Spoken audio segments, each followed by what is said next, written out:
Yeah, it'll tell us in a minute that it'll acknowledge in a minute that it's actually working.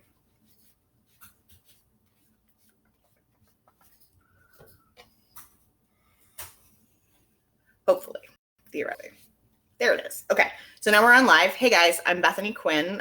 This is Quintersectional Conversations, and I'm here with Doug Foote, who is the founder and CEO of Footprint Digital Strategy, right? And he's just founded a new PAC, political action committee called the Win Where It's Needed, right? Election Fund. It's needed. Yes, Where It's Needed is an acronym that spells WIN. Awesome. That's part of why we call it. Great. Well, wonderful. So, so Doug, you and I have known each other for a while. Oh, and while we chat, I'm going to be making mushroom risotto. So I'm going to chop up some mushrooms and garlic. I already cut up the onion because I didn't want to be crying on film. As great as I'm sure that would be for my acting career. No, but then I'm going to be making risotto, putting in stuff and swirling and such. So, so Doug, I got to grab one more thing, but what made you decide to do this? What made you decide to start a PAC?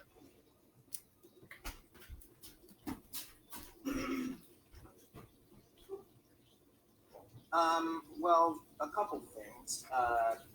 So I've been a digital strategist in the political space for about 10 years, for as long as there have been digital strategists work like connecting with political campaigns.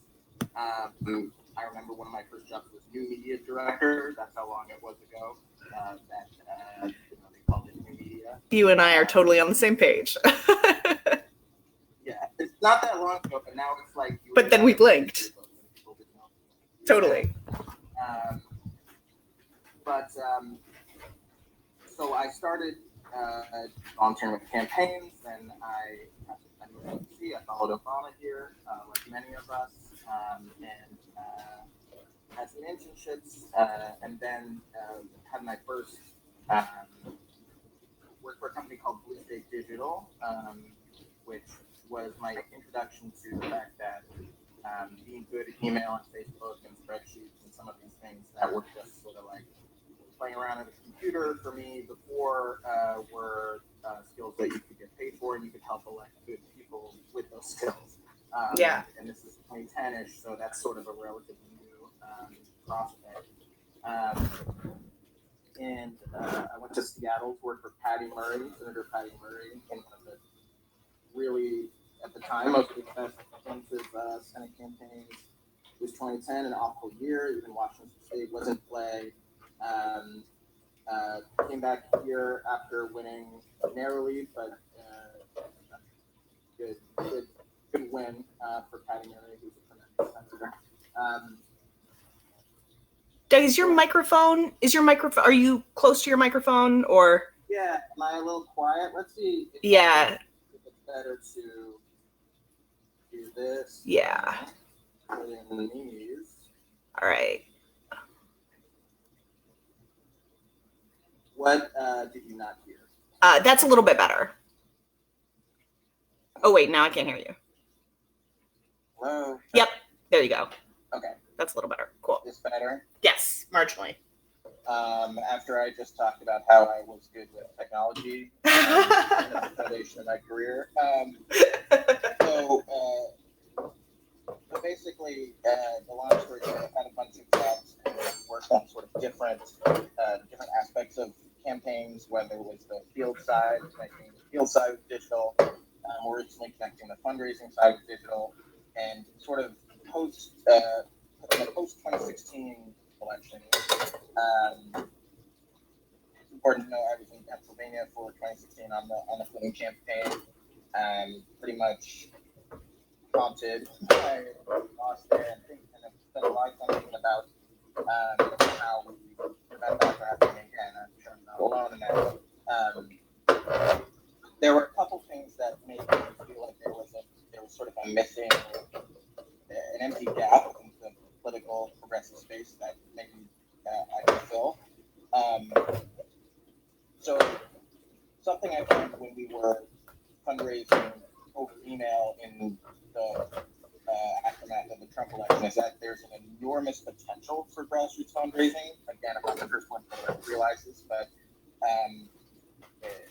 we talk about the billionaires to come rescue us. It's really not the case. There's an enormous number of people excited to give small amounts. In the first 2 years of Trump's term, this is midterm election. This isn't even talking about presidential. Traditionally, midterm elections have lower engagement, and people care less, and people vote in smaller numbers. But in the first 2 years after Trump was elected, we recorded 42 million small dollar donations. Wow. That added up to about $1.6 billion, and the average donation is about $30. So in all the talk, especially this election, about people spending enormous amounts of money, Bloomberg, Steyer, big super PACs coming in, you don't. Something I learned in the aftermath of that, you don't necessarily need that. Right. But you do need to engage many people, or as many people as possible. So the money is available, and it's really a matter. What I found working with campaigns is that it's a matter of how the money is getting spent. An enormous amount of the money, probably the majority of money that you give to a campaign, and this varies, but generally it's the majority of the money you give to a campaign is being spent on TV ads or direct mail. Typically TV ads on broadcast and cable. Those are what the fact that fewer people have broadcast, but still an enormous amount of money is spent on 30-second ads on TV. And in an election like 2020, that misses so many people who need to vote. The TV ads, and people don't watch even a single minute of live TV in a year. Right. I know that Gen Z plus millennials is going to make about 10% of the electorate in 2020. Wow. And if you're just spending on TV, you're missing them. If you're going on direct mail, you're spending all this money on glossy, beautiful mail pieces. You're missing people who don't have a permanent address. People have moved around so much. The transient people that Democrats need, and I don't just mean like, I mean like you and I are transient too. Renters, we move, every 2 years. You're missing a lot of people and kind of inefficiently targeting a lot of people who need to spend money the way that campaign usually spend. So I noticed that problem. It's really incredible. It's just a given in these conversations with campaigns and consultants that TV is the be-all, end-all, and the more money you spend on TV, the better. And if your opponent's spending on TV, it's sort of like conventional wisdom, and that was concerning. You're also with these TV ads and direct mail, you're missing people with the tactic, and often you're often missing people with the message too. Because so many people are operating under the assumption that what you need is these that some people are definitely Democrats, some people are definitely Republicans, and this magic slice in the middle. And more when people look at the numbers, and especially as we get more and more polarized, what is really happening is people are kind of, like I said, they're polarized. They're on one side or the other, and it's a matter if they vote or not. They're like, right. What looks like what may appear to be convincing, and then a slice in the middle is actually right or left leaning people flowing in and out of the election, like deciding whether to vote or not. Yeah. So basically, you have, and thirdly, like, the money is going to big federal candidates. Because you've heard of them. You've heard, right. Joe Biden is running for president. Whoever's running for president is an enormous amount of money. Right. If you're running against someone that everyone hates, like if you're running against Mitch McConnell or Lindsey Graham, there's a lot of money flowing to you. A lot of the big high-profile federal campaigns get a lot of money, and then we're getting outspent, outmatched, and outorganized. So there was a combination of all these things. I think there's room for an organization that taps small donors and says, you may not be aware of, you may not have heard of some of the Right. campaigns and organizations we're supporting, but your each dollar goes further with them. They're in the areas that organizing in areas like Maricopa County, Arizona, like Lancaster County, Pennsylvania, have like ripple effects to those bigger races that you've heard of. Yep. And it's sort of like money. Like I've seen this phrase, and I've borrowed this phrase of course. a bunch. Just money ball for politics, where like you can make these small nudges with relatively small amounts of money, and it has and it adds up to a bigger effect. And so, if you go to whereitsneeded.org, you can sign up,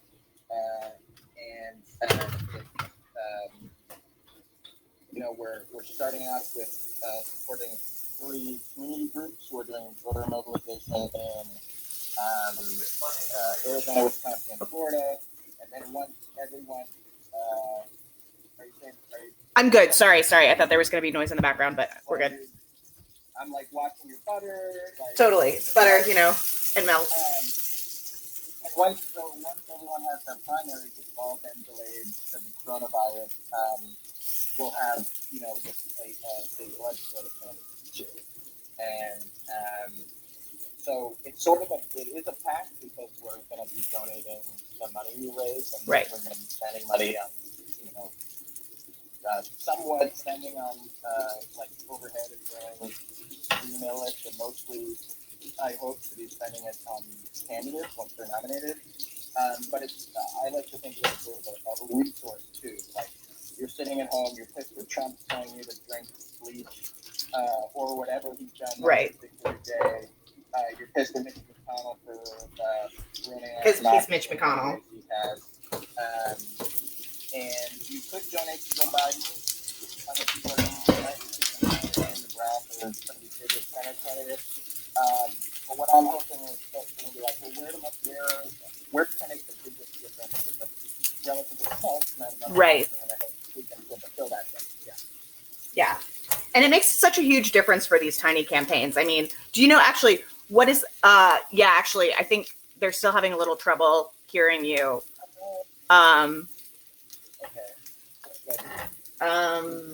Can you get closer to the mic? Is there an... What are the fans saying? Okay. Sorry about that. I don't know what the deal is. Oh, that's fine. Let's see. Mine is up as loud as it will go, I think. Yeah.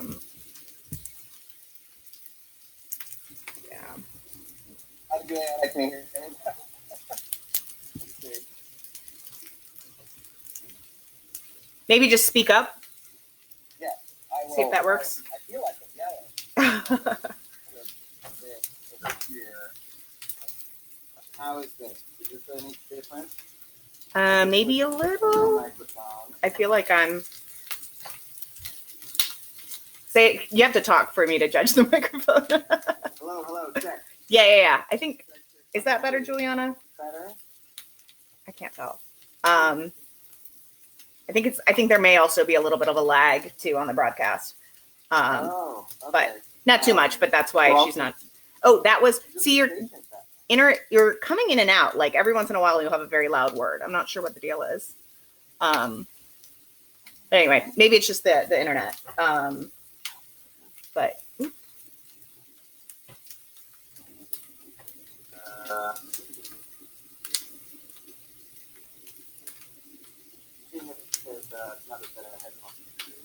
okay.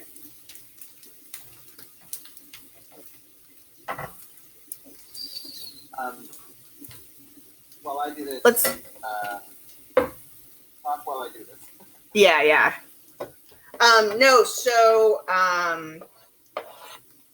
No, I mean, I think what you're doing is really important because, I mean, do you know anything about, or I'm sure you know some statistics about, what the average, like, local race budget is, or, what the average, like, how much the types of candidates that you're going to be supporting Win or Lose By. Oh, you're doing tech support. Well, while Doug is doing that, I am sautéing some mushrooms. That was onion and garlic, and now I'm adding in portobello mushrooms. And in a minute, I'm going to, once these are a little bit browned, I'm going to add some cream sherry and some soy sauce. And that's kind of my typical how I do mushrooms, which I've done on this show before. The episode with Emmanuel, I made this piece too. Yeah. All right, how's this? How are we doing? I think maybe better.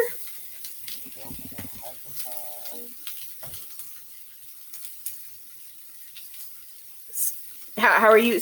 Keep talking. Step. Mushrooms are good. Mushrooms are delicious.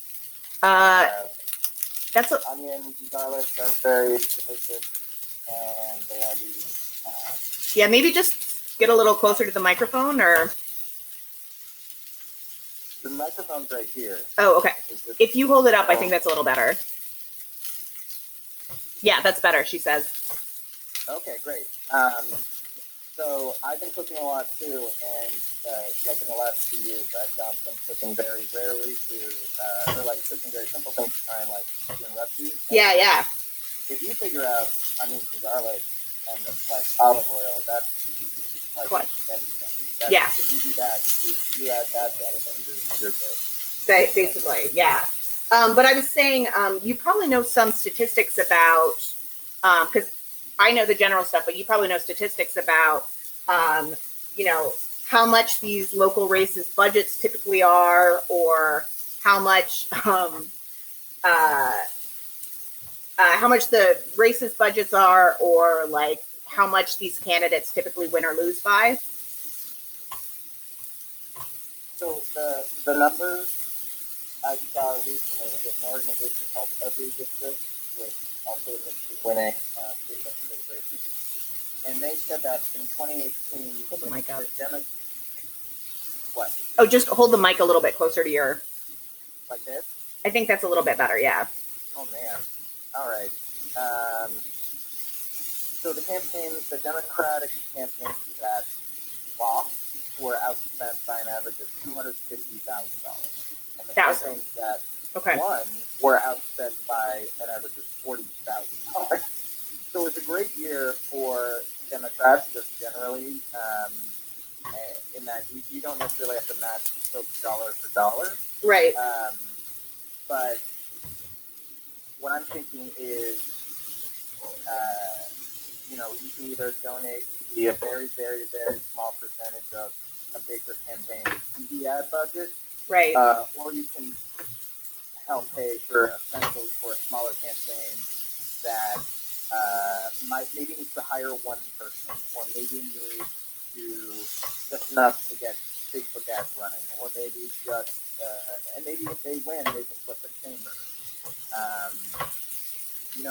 It's not funny, but it's interesting to see, like, every time we have a presidential election, the president's part just is, blocks up the sun. Everyone wants to hear about that part.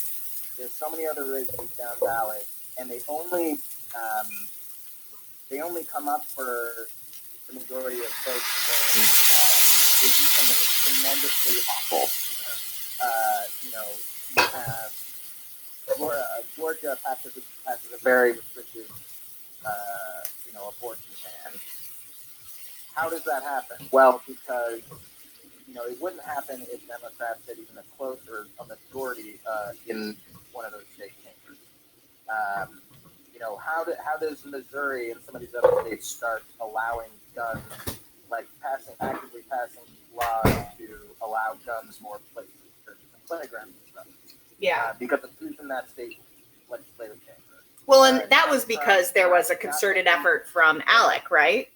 That was because ALEC was incredibly successful about a decade ago, little over a decade ago, at stacking stacking legislative houses right as we were coming up for a census. Right? Right, exactly. Yeah. And we're at that point again too. And there's only so much you can control there. That's yet another reason why these races are so important, is because they're going to draw the House districts and their own districts for the next 10 years. But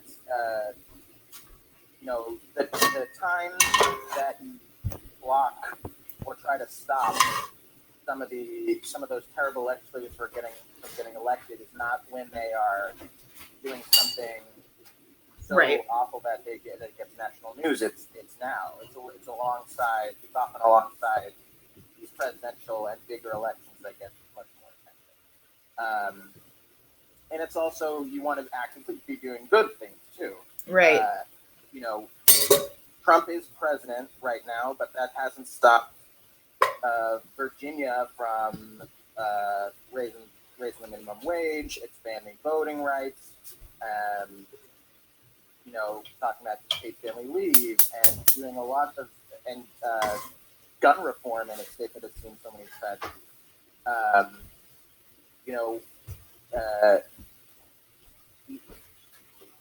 Who is president matters a great deal, and I don't want to downplay it at all. But a lot of these awful things and a lot of these great things happen at the state level, and you can make such a bigger impact dollar for dollar at the state level. And what I hope WinPAC can offer is, you don't have to do the research, you don't have to play armchair analyst and be your own Nate Silver and look at all the districts. We've identified about 60 that could potentially flip a chamber. Oh, nice. 60 and 70, we can narrow it from there.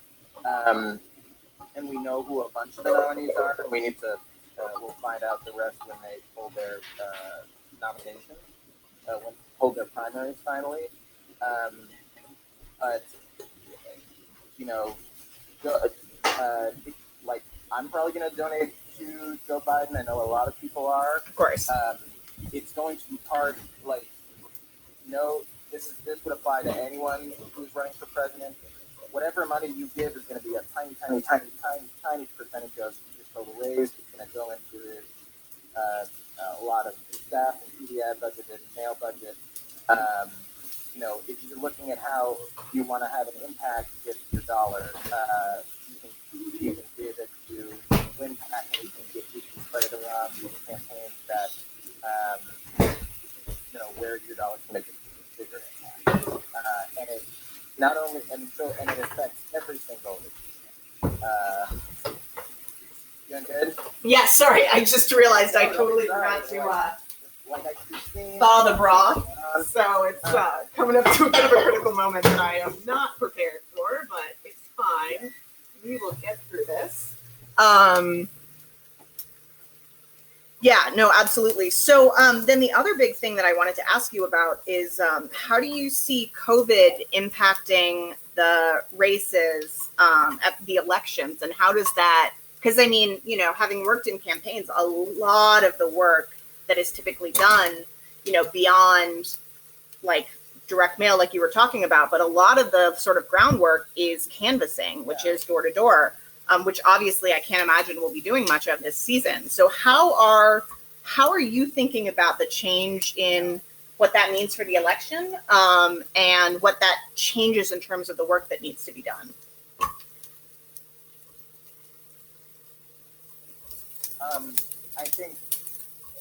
There's what it means for me and fellow practitioners and people who want to volunteer is that your volunteering will probably be digital. Or at least happen online, but there's still a lot you can do remotely. And really, it's the door-to-door canvassing that you can do for the time being, and also the in-person gathering that you can do for the time being.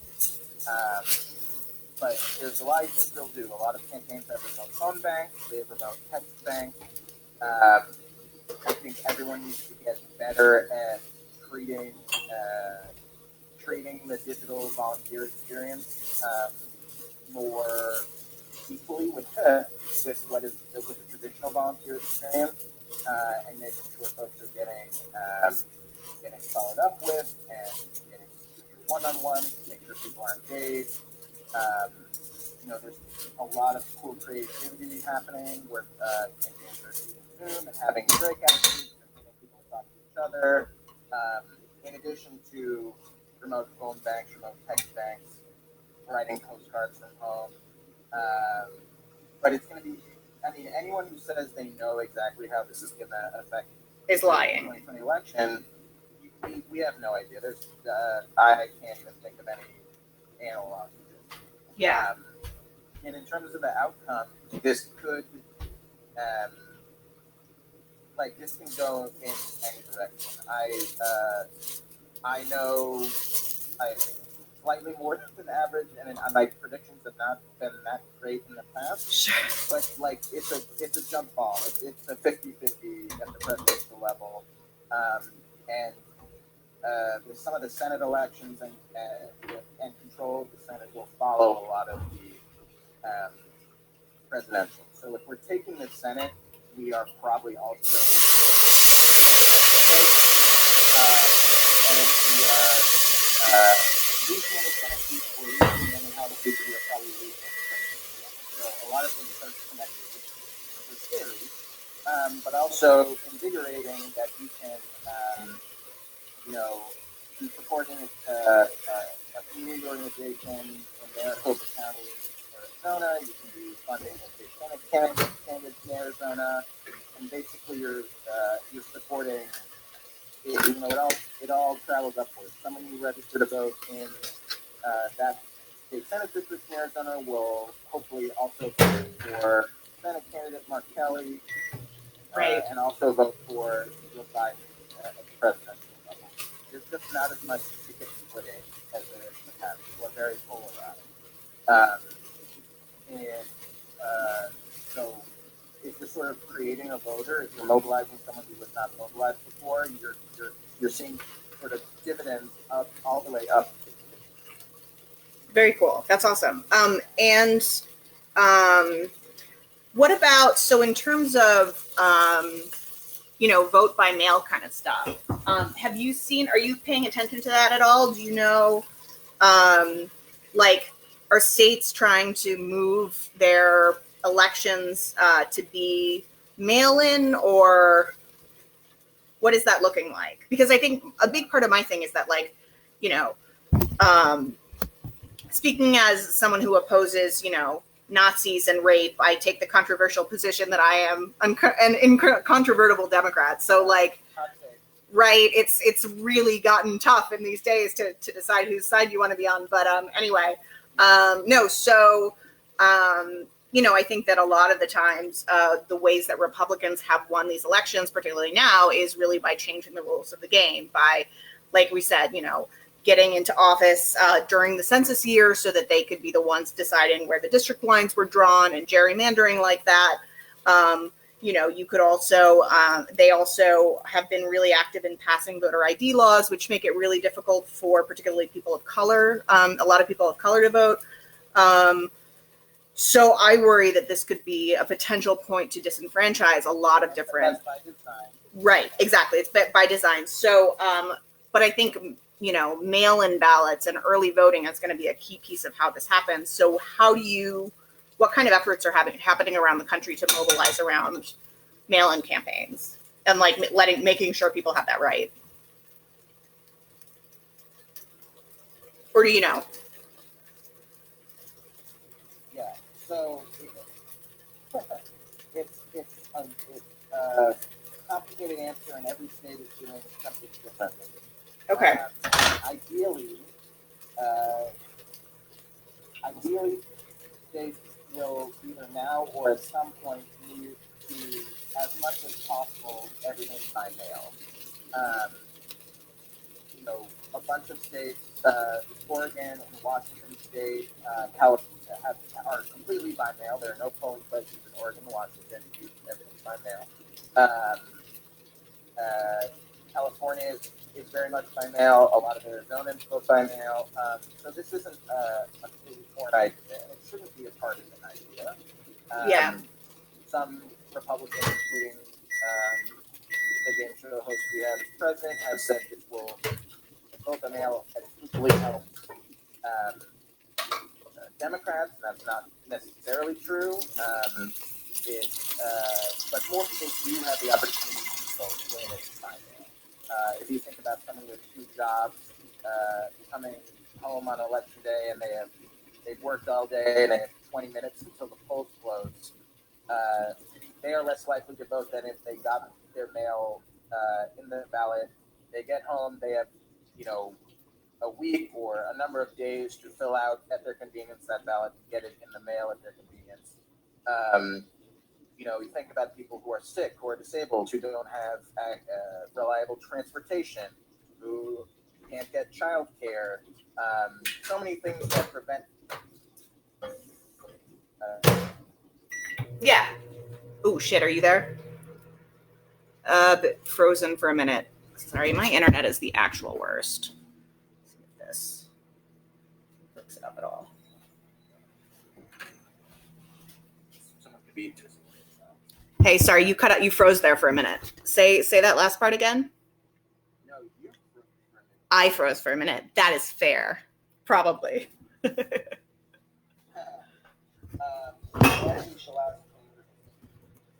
I think you were. What was the last thing I heard you say? You were talking about mail-in ballots and how it's easier for people if they come home and they have a week to fill out a ballot.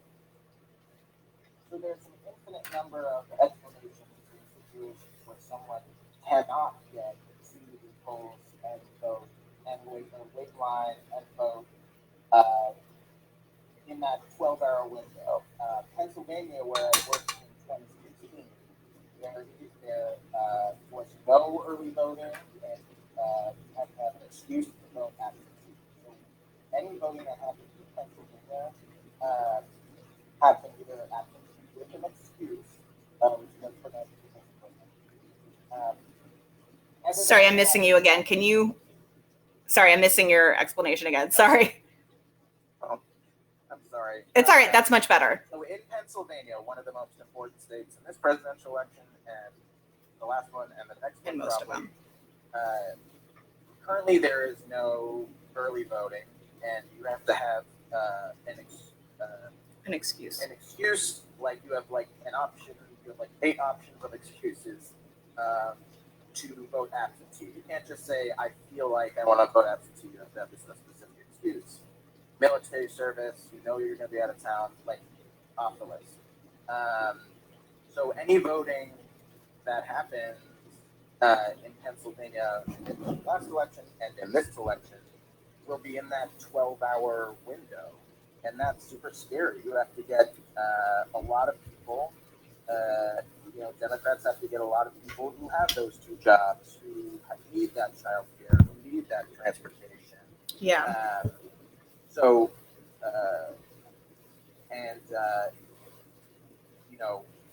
It's so there. With COVID, there's sort of a push to get everyone voting by mail for safety. Mm-hmm. But it's something that I think hopefully every state in the country will eventually move to this, just because it allows so many more people to have their voices heard, regardless of party, regardless of what the situation is. Right. Absolutely. But for this election, every state is doing it differently. And no solution is perfect, because even if you are mailing a ballot to everyone, ideally you mail a ballot to every registered voter. Right. A lot of people have moved. A lot of people move a lot. Like you and I, people our age, move every couple years or 6 months. And then there are like other options that also have their problems. You can mail in Nevada right now. Democrats are trying to block the vote by mail system that Republicans want to have, in part because they want to mail ballots to active voters, and they are. Oh, that's bullshit. The active voters. Wow. And then you can turn around if if you're doing cynical political messaging, you can turn around and say Democrats are trying to block vote by Right. mail, Of course.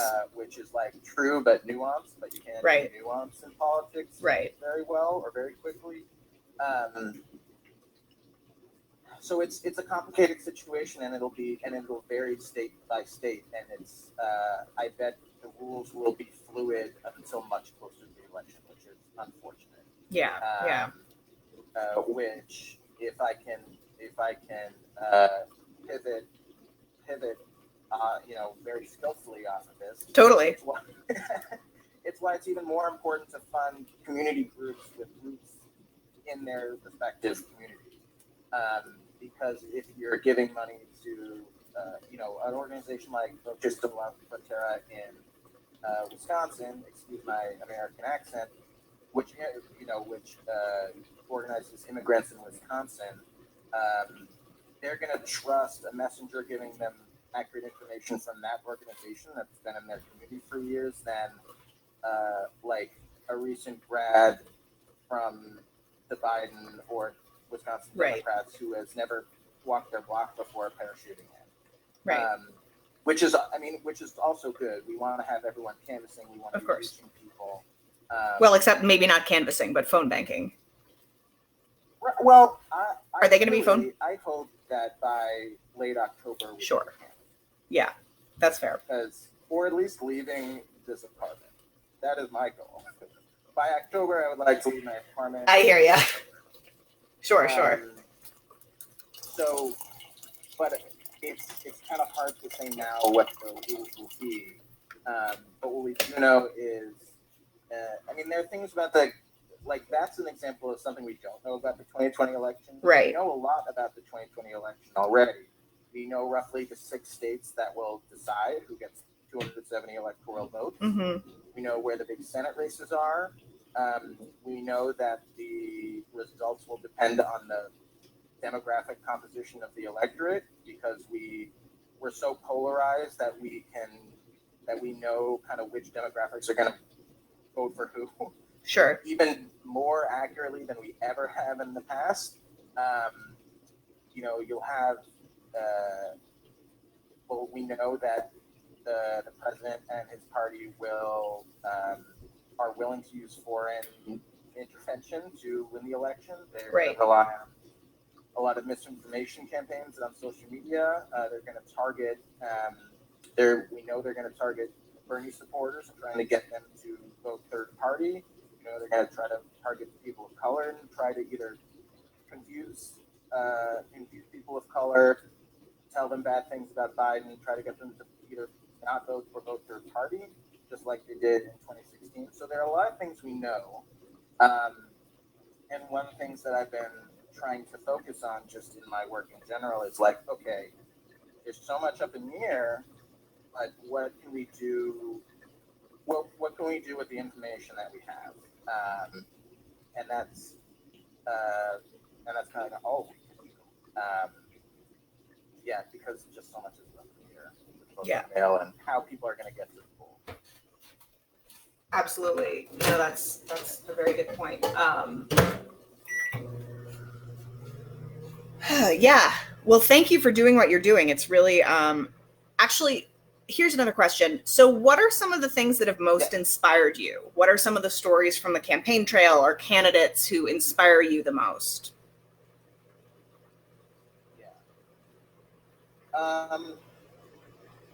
I think some of the unsung but very important work that groups like Foote and groups like Foote in Arizona and Florida Majority and other groups across the country that don't get they don't get necessarily the big national news stories. They don't necessarily get the huge checks and influx of dollars and volunteers that some of the bigger campaigns have.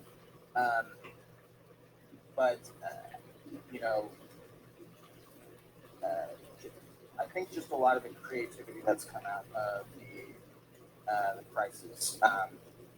There's a local campaign here in DC in Ward 4, a woman run named Denise Lewis George. He's running for city council. Or sorry, it's DC council because we are not. Whatever. Yeah. I've been corrected saying DC as a city council, so I'm trying to say DC council. Sure. But anyway, there are a couple of really, really, really cool candidates running this year, just in our city, just locally. And Ward 4, James Lewis George, is an incredible person, and also her campaign is doing a lot of cool stuff to organize even though we're distant. Getting people on Zoom calls, sort of like Monday motivation calls every Monday. Oh, that's cool. People using Zoom to split up people into groups so that folks are meeting each other and finding out each other's stories while they're volunteering. Has been really cool. Jordan Grossman, another candidate in Ward 2, is doing similar work. Ed Revere, a CY candidate who's doing similar work. Anthony Lorenzo Green in Ward 7. There's a lot of cool stuff happening locally, and I know this is broadcast all over the internet, but DC has a huge election year this year. So if you're in DC, please don't register elsewhere this time. Try to engage here because it makes a difference here too. So those are inspiring me. I'm also really excited about some of the public financing laws that are coming on board. Again, here in DC, we have now a law where you get 250 donors giving, and a total of $12,000. You get publicly matched 5 to 1. So it's basically incentivizing candidates to not take. Oh, and also, if you do that, you can't take corporate donations or anything above $100. So the law is incentivizing campaigns to be ethical and grassroots funded. They're doing it. They have it in New York City. They have it in a bunch of other states. Connecticut has had it for a while, and I think it's not only is it good for people like me who use the internet to raise money, where it makes the most sense to do such a campaign by online and kind of instead of calling up your richest friend and asking for checks. Like, you literally can't do that. You can do that, but you can't participate in the program. But anything where some of these laws, they're not just helping. It's not just about helping campaigns you like. It's about giving the incentive to candidates to operate in a more ethical way.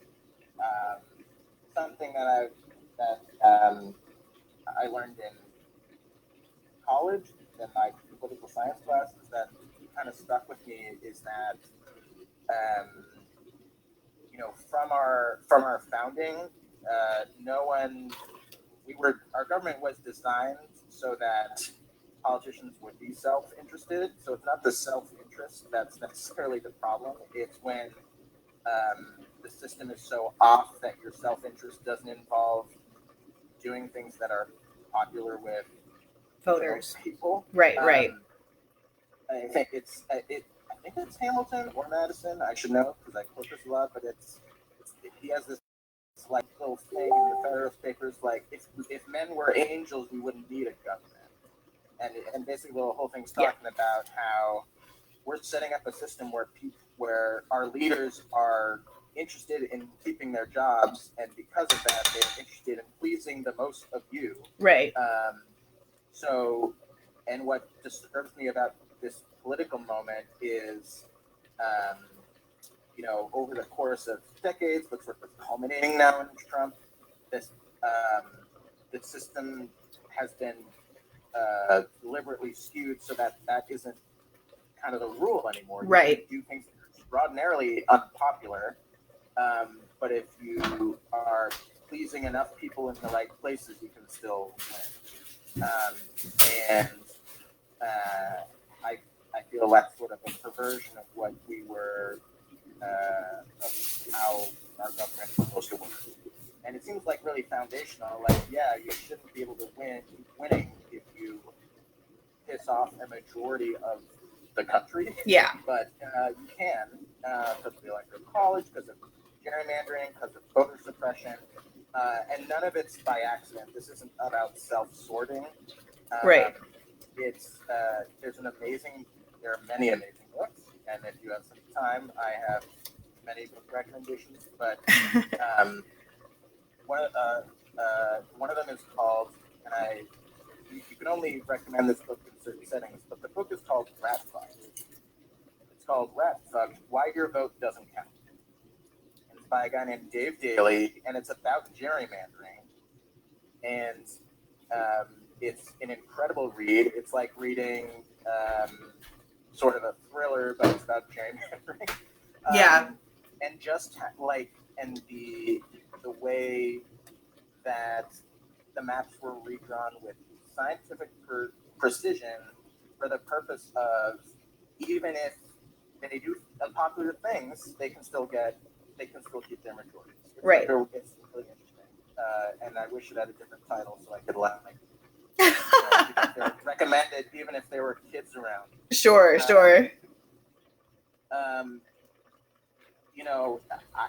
I don't want Trump to be president. I worked against him in the 2016 election. But whether it's him or someone else, we would be much better off if we were in a situation where he's like, oh crap, I need to get reelected. I need to shape up. There's no incentive right now for him to shape up because he knows he can get that narrow slice of people in the right states. And because we're so polarized, there's almost nothing he can do for people to want to leave, and very little we as campaigners can do to dislodge someone from his camp, in part because they like him, and in part because they hate Democrats so much. Right. And the reverse is true as well. Yeah. And actually, one of my other favorite topics, have you been following, and maybe you haven't, but have you been following what Stacey Abrams' campaign is doing, or her Fair Fight? What is it? Fair Fight USA? Yeah. Any thoughts? Yeah. Or want to explain what she's doing? Well, what I know is that she's working specifically to fight back and call attention to some of the tactics that Republicans have used for at least 10 or 12 years to keep people from voting. Close polling places in areas where they think Democrats will vote in large numbers, to require restrictive IDs, and choosing the type of IDs that they know Democratic-leaning people will not have. There was just an example in Wisconsin. They at one point the voter ID law said you could use like a hunting and fishing license, but you couldn't use a student ID. What? Now, why is that? That's such bullshit. Wow. And they're like, oh yeah, it has to have a picture on it, knowing that like Wisconsin student IDs typically have pictures on them.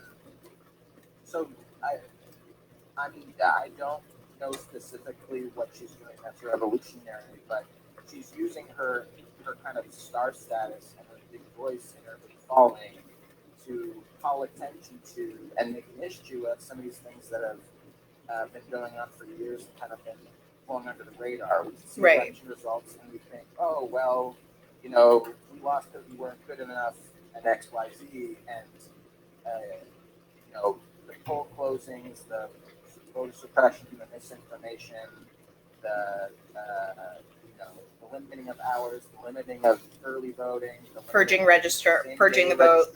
Yep. All these things, it's sort of get, Republicans and their allies are counting on us to say, well, those are the results. We must be, our messaging must be bad, and ignoring some of the systemic things that, in a close election, make the difference. If you lose by 1%, and in Stacey Abrams' case, her opponent oversaw his own election, right? Where polling places in the area she needed, those found lost power or they were closed. The accused, people were purse, the voter rolls, so many things. Right. Well, I mean, I think she ended up, it was really interesting to me, her race, because she, the night of the election, she was down like 8-10% on sort of TV. And she was like, no, we're going to wait to call it in. So they had their data approach early on was also very interesting in terms of doing a lot of data collection in a state where they really, like, Democrats just hadn't really invested as much in data infrastructure. But after, I feel like her effort was unprecedented in terms of, they went into, they had people call in to make sure that their mail-in ballot had been counted, and they, went to all of the different precincts, and, they found like a ton of votes that just like were left in boxes and not counted. And I mean, she ended up only losing by, it was less than it was like 0.1%, or not even that. It was like a few, I think she only lost by like 1,000 votes or something at the end of the day.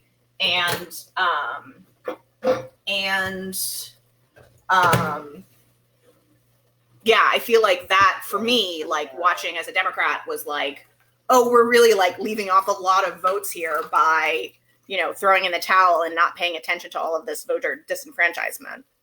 And I don't know what the status of the lawsuit is, but because one of the reasons that I think, one of the reasons that lawsuits to hold state legislators accountable for a lot of the voter disenfranchisement that happens had failed in the past because like the people didn't really have standing to be able to prove, like they had to be able to prove this made a difference, this particular thing made a difference in the race.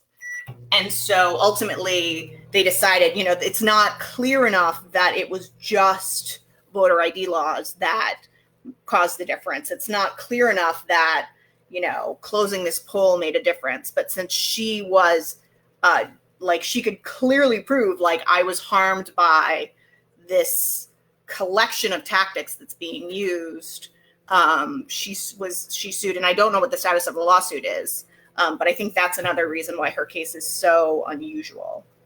Mm-hmm. But anyway, and I think those are some of the things that she is. My understanding is that what her organization is doing is sort of building the infrastructure and sort of amplifying the tactics that they used in their race to help people win all over the country and improve voting rights and all of that.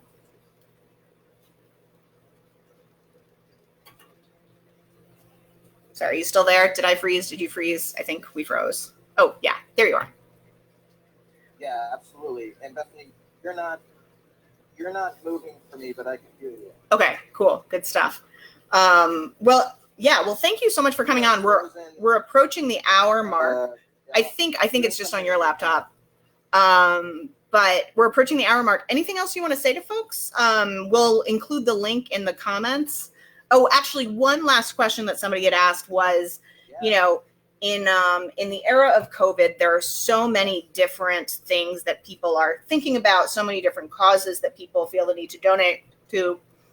Do you have any thoughts on why they should donate to local races? And to your organization in particular? Like, why politics over food banks, or is it over? I think we're all. It's a choice. I know there are a lot of organizations that have a great need, and if you're like, hey, I want to give to the food bank, and politics can wait, that's totally up to you. I'm not saying. I would never say, hey, of course, food bank, like, that's not a good use of your money.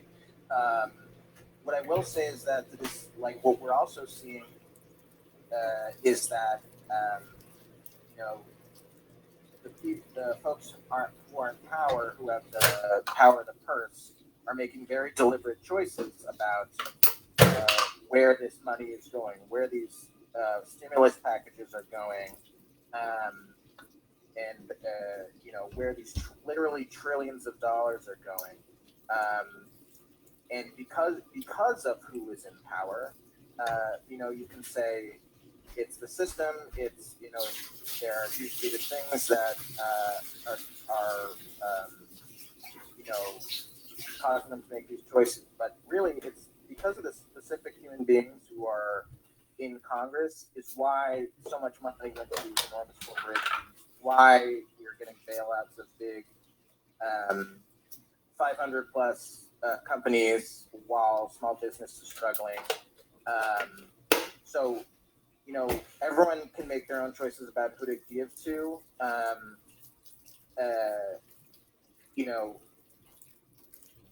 It's, but this problem won't be solved. Amount of money. Right. There's an enormous amount of money that these specific people, because of the voters who voted them in or didn't, made specific choices. And it's not just COVID. It's every time there's a budget, every time there's a choice about what to cut or what to fund. It's not just, our system is broken, I can throw up my hands. These are specific people making specific choices about where this money is going. And it's also not just incompetence. Right.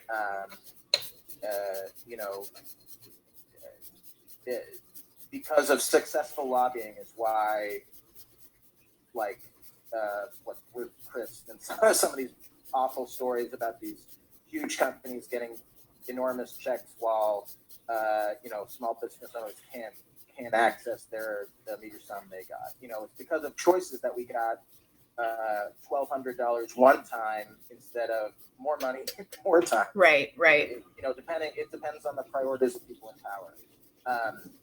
So if you're like, hey, I have $20 and I'm giving it to the food bank, I'm not going to go, no, give it to a person you've never met, an organization that just started. But these things have cascading effects, and I do feel that they get a lot of attention on election years and who is president and the specific characteristics of the people running for president get an enormous amount of attention. When a lot of decisions that directly impact us are made further down the ballot and not necessarily in front of cameras, but in committee hearings, run by people who may have won or lost by 100 votes or 200 votes. Yeah. Awesome. Well, thank you, Doug. We will put the link to your organization in the comments on this video. And it was great chatting with you. I'm so glad that you're doing this. This is really important work. And I'm glad that somebody smart who I know is doing it. I'm excited to see. Can you please also post what this risotto? I absolutely will. Well, here, let me see if I can get the camera here. Yeah. That's the risotto right there. So wow. it's pretty good.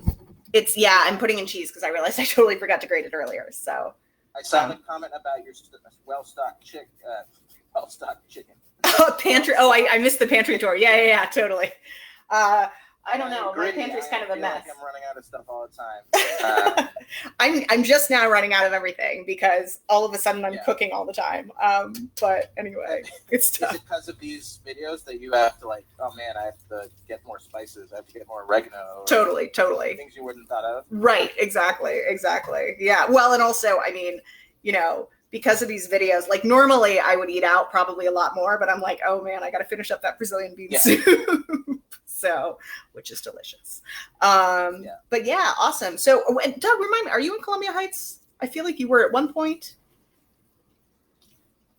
Yeah, I'm in what am I? I'm in Lanier Heights, so it's sort of between Mount Pleasant and Adams Morgan. Okay, cool. Well, if you want to come grab some of this risotto, I'm in Petworth. I can talk offline. Maybe I would get to leave my house for that. It's totally up to you. But yeah. Anyway, well, thanks for coming on. Hopefully I will see you soon. And good luck with all of the important work you're doing. All right. Yes, thank you. And thank you for watching. Anyone who watched. Yes, thanks, folks. All right. Whoops.